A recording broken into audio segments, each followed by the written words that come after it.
Oke, selamat siang semuanya. Kali ini saya ketemu dengan Bapak siapa, Pak? Nilai tambah Juni na Bambang. Ya, eee saya, izin ya, Pak, mau jawab kan, mau bertanya Bapak soal ini. Pertanyaan pertama, Sinyal GPS hilang. bagaimana pendapat Bapak mengenai kerukunan umat beragama secara keseluruhan di Indonesia? Menurut Bapak, skala dari 1 sampai 100, sudahkah kerukunan antaragama itu tercapai dengan baik? Dan bagaimana kondisi khususnya agama dari Bapak dengan agama lain di Indonesia ini?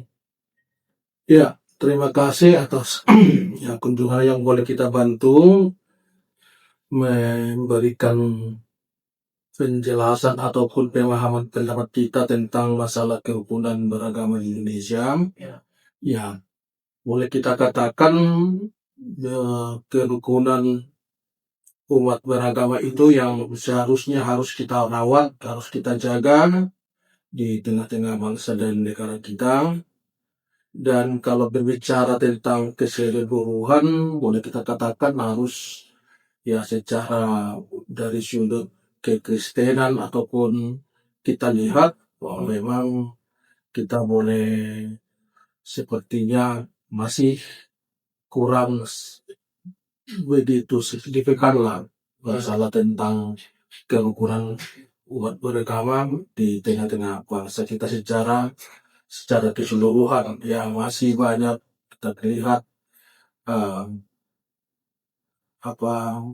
di daerah-daerah tertentu ya belum masih menjaga tentang kerukunan, saling hargai dan saling toleransi di tengah-tengah bangsa dan negara kita. Namun di daerah-daerah tertentu, di daerah-daerah tertentu kita lihat ya itu sudah mulai mereka melaksanakan saling hargai dan saling bertoleransi di tengah-tengah bangsa kita.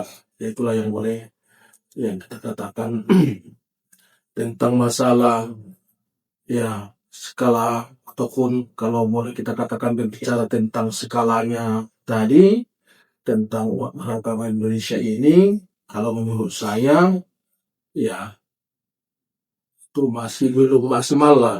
Ya masih belum maksimal atau kalau diminta secara penilaian ataupun skalanya ya masih di sekitar 70 sampai 75 lah. Ya, ya belum semaksimal menurut kita. Ya kenapa?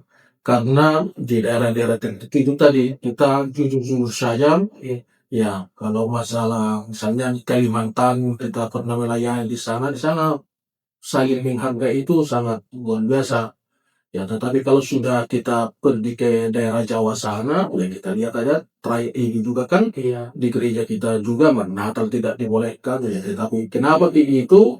Karena ya saling menghargai itu sepertinya masih sangat minim lah menurut kita ya. Eh, Yang tentang kerukunan umat beragama di kita, memang itu satu hal yang diajarkan di kita dan menghargai keberbedaan ya menghargai perbedaan itu penting karena kita tidak boleh memaksakan ya diri kita menjadi diri orang lain kan begitu dan orang lain itu harus kita berikan apa kebebasan untuk menentukan ya sikap kepada mereka. Ya, jadi artinya yang mau kita katakan, ya kita harus menghargai, yang mengajarkan harus menghargai perbedaan itu sendiri. Sedangkan manusia itu diciptakan Tuhan kan berbeda-beda. Tidak ada manusia diciptakan Tuhan sama. Ya, artinya bahwa menurut kita harus menghargai keberbedaan. Dalam hal memilih agama juga demikian. Makanya, ya jujur saja kan Kristen tidak begitu krisis kalaupun ya ada misalnya yang menyinggung agama ya dan mungkin itulah ajarannya kan begitu. Nah, kita tidak boleh secara responsif kalau ada hal-hal yang demikian. Jadi dalam ajaran agama kita mengajarkan ya menghargai ya agama orang lain, keberbedaan.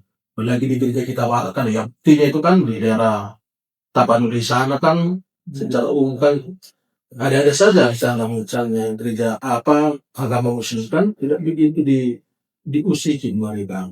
Ya kenapa? Karena mereka ya harus saling tidak itu ajaran daripada ya gereja kita ya. Baik Pak, terima kasih banyak Pak atas jawabannya. Oh ya ya. Dan ya, terima kasih semuanya. Selamat siang. Halo, nama saya Panji Gustiawan dan sebelah saya dengan Farhan. Ya, kali ini saya akan bertanya beberapa pertanyaan pada narasumber. Pertanyaan pertama, bagaimana pendapat narasumber mengenai kerukunan umat beragama secara keseluruhan di Indonesia? Menurut pendapat narasumber, dari skala 10 sampai 100, sudahkah kerukunan antar agama itu tercapai dengan baik? Dan bagaimana kondisi kerukunan khususnya agama narasumber dengan agama lain yang ada di Indonesia? Mungkin pertama menurut saya ya, kerukunan beragama di Indonesia ini sangatlah luar biasa, bisa dicontoh oleh dunia. Yang mana nilai-nilai daripada Pancasila itu sudah melekat dengan agama. Contohnya nomor satu itu sila pertama ketuhanan yang Maha Esa. Oke, untuk skala dari 10 sampai 100 mungkin saya bisa kasih poin itu 90 lah. Karena masih banyak orang-orang yang membenci agama lain dan menidikkan agama lain. Contohnya di sosial media ya, yang mana orang-orang banyak bertengkar yang masalah-masalah agama gitu. Apalagi dihubungkan dengan politisi. Apalagi dengan kekerasan dan kekejaman yang mana tersebar luas dan menyudutkan agama-agama lain atau ras tertentu lah. Kemudian untuk kondisi khusus saya sebagai umat muslim, saya merasa hubungan dengan penganut agama lain secara saya pribadi, di mana saya juga mengajar di sekolah yang banyak non muslim juga, bisa berinteraksi ataupun bekerja sama dengan baik kami sesama. Jadi mungkin cukup harmonis lah hubungan antara beragama itu masih dalam konteks wajar dan bisa bekerja secara profesional. Baik, terima kasih jawabannya. Yang pertanyaan nomor 2, dalam ajaran agama narasumber yaitu Islam, bagaimanakah kerukunan antar umat beragama yang diajarkan oleh Islam? Kalau secara agama Islam ya, di mana kita tahu bahwasanya dalam surah Al-Kafirun ayat 5 itu sudah dijelaskan lakum dinun waliyadin, yang mana di mana agamamu untuk agamamu, agamaku untukmu. Jadi secara Islam itu sudah mengajarkan tidak mengganggu agama lain. Iya. Dalam konteks tidak mengganggu, bukan tidak berinteraksi dengan agama lain. Secara Islam juga kita diajarkan ukhuwah insaniyah, yang mana hubungan baik antar sesama manusia tanpa memandang agama atau ras tertentu. Jadi kita harus di agama Islam itu diajarkan berbuat baik kepada sesama manusia. Ini saya. Baik, terima kasih jawabannya. Oke, pada narasumber, pertanyaan yang terakhir. Menurut pendapat narasumber, bagaimana seharusnya dan peran pemerintah untuk menciptakan kerukunan beragama bagi seluruh warga negara?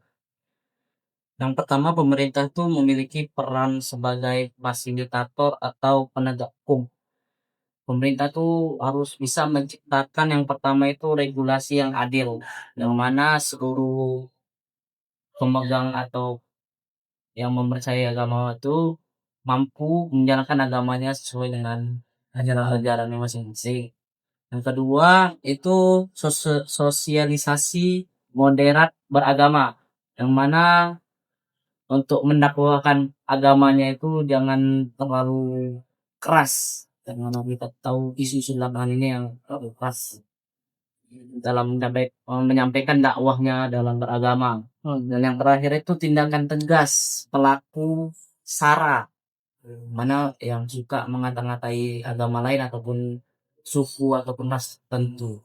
Harusnya pemerintah harus bisa melakukan tindakan ini. Baiklah, terima kasih atas hadirannya dan jawabannya. Sekali lagi, ya, itu saja sepertinya.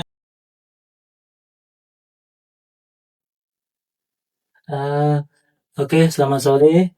Saya Fajri Budi Setiawan. Kali ini saya sedang ingin menanyakan beberapa pertanyaan kepada Suster. Suster Novita, saya Suster Novita. Ya, terima kasih atas hadirannya. Suster, Ya, bagaimana pendapat Anda mengenai kerukunan umat beragama secara keseluruhan di Indonesia? kalau menurut saya pribadi, saya agama Katolik. Kalau dari pihak kami agama Katolik, melihat kerukunan agama di Indonesia itu, ya kita ada saling menghargai, saling solidar satu sama lain.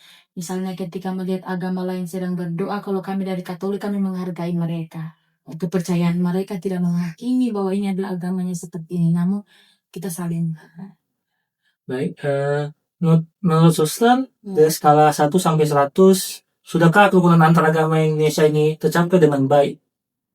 Kalau menurut saya pribadi, dari kacamata kami sebagai orang Katolik, melihat kerukunan agama di Indonesia, bisa kita bilang 90-an ke atas.